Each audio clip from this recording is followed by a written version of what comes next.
Urban Therapy with Sun 752. This is your daily go-getterism number 591 for May 16, 2016. Yeah, 16th of May is crazy. All right. Tonight, I want to talk to y'all about being able to ward off embarrassment. Fear of being embarrassed, fear of being humiliated. This is a concept that really drives people to be what they are, or holds them back from being all that they can be. People don't like to be embarrassed. I mean, who would? Who wants to be embarrassed? That's not a good thing to be. That's not a nice thing to happen to a person. But everybody handles embarrassment in a different way. Everybody handles humiliation in a different way. Because humiliation is one of those things that's kind of subjective. Like what I may consider to be humiliating, somebody else might think, well, it's a little embarrassing, but it ain't that big of a deal. You know what I'm saying? And vice versa. So, when you talk about humiliation and specifically public humiliation, I don't think that anybody would really want that to happen to them. But once it does happen to you on any level, either you're going to sink into like a depression or obscurity. You're going to try to stop hanging around the area where you used to hang around at, or you're going to feel like you're bulletproof. See, that's the thing. That's the way overcoming embarrassment works. Either it holds you down and destroys you, or it propels you to greatness. So it really does take into account the whole what doesn't kill you will only make you stronger type of thing. Because that is a real thing. I mean, we don't like to live that life. Most of us try to avoid it as much as possible, but it's not always possible to avoid being embarrassed. You're gonna try things in life. You're gonna take chances. You're gonna make mistakes.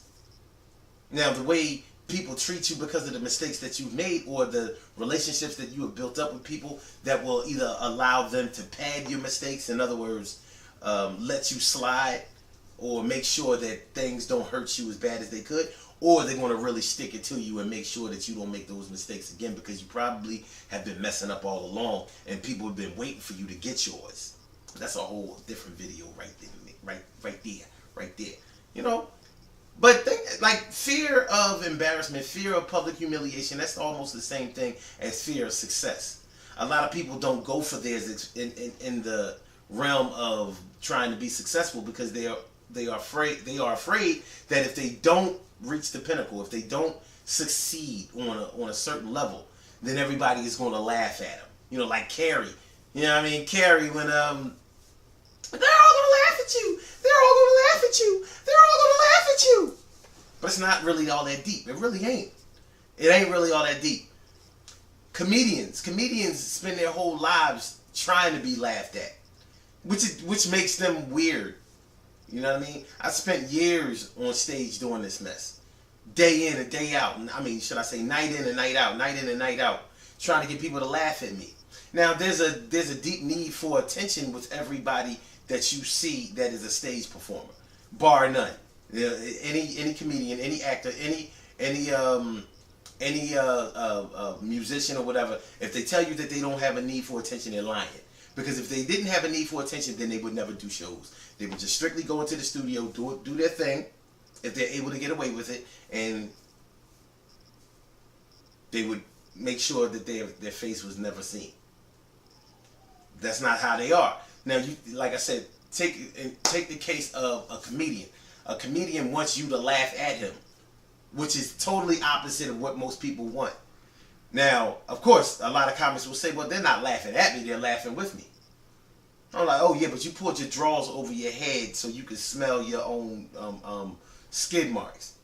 You think they was laughing with you? They were laughing at you, and you orchestrated that.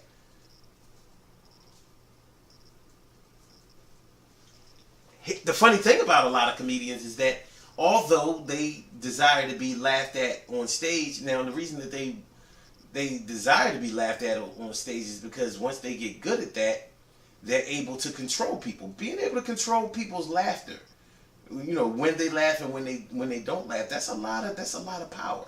That's an awful lot of power, and every comedian feels that power, and it's addictive.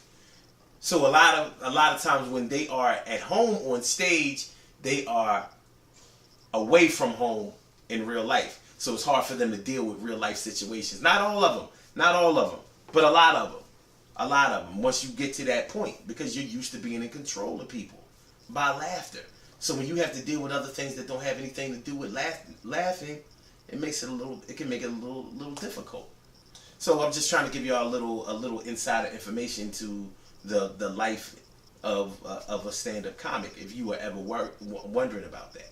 But we're talking about being embarrassed in public humiliation. Some people handle public humiliation a little different.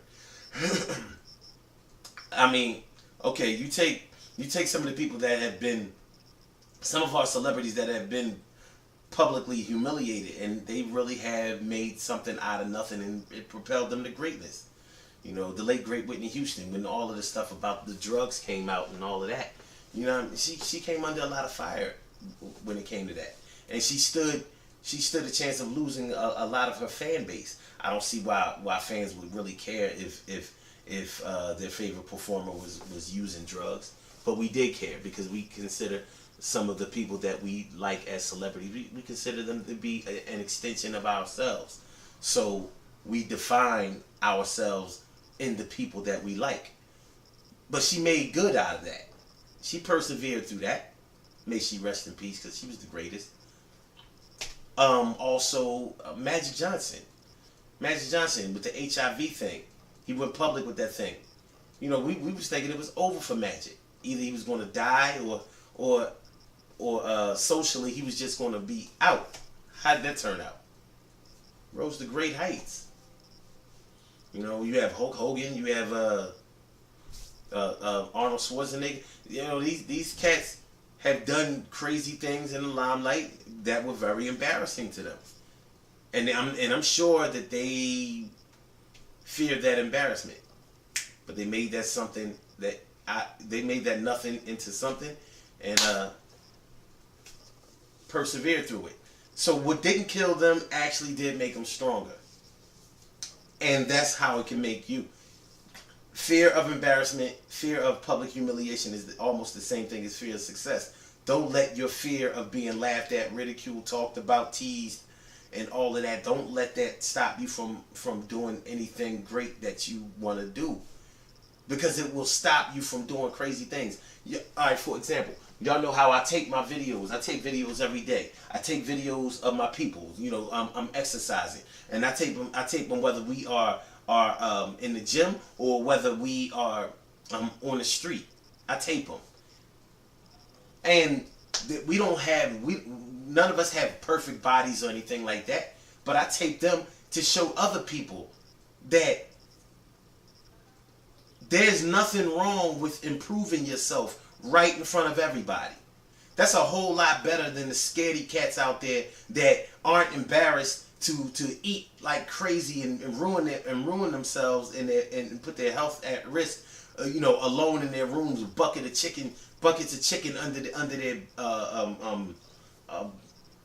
beds and all of that kind of stuff, eating all night and blowing up to 400 pounds. They're not embarrassed about that. But you embarrassed to let the world see you working out, improving yourself, doing better for yourself. Think about the logic in that. So you have people out here that want to get liposuction or lap band surgery and all of that kind of stuff because you don't want to put in the work. Because you feel like you have to lose weight in order to start looking like you want to lose weight. Think about that. Think about that. You want to lose weight first so you can start going to the gym and not feeling bad about trying to lose more weight. In my world, that's a failure. And I'm not saying that I know everything, but I just look at that like that's a crazy concept. Because to me it is. You should never be afraid or ashamed to make moves to improve yourself. You don't have to be as good at something as somebody else. What you have to do is you have to start. And everything starts from day one, number one, the first step. That's how it goes. Because if you start at 1, you can get to 2, and you can get to 2,000, you can get to 20,000, 200,000, 2 million. That's how it works. But if you only, well, if you stay at 0 and never even take the first step, where do you expect to go? I didn't mean to ram on y'all tonight, but you know, it's serious. When we talk about the threat, I'm sorry, the fear of embarrassment, fear of public humiliation. Never, ever be ashamed of trying to improve yourself.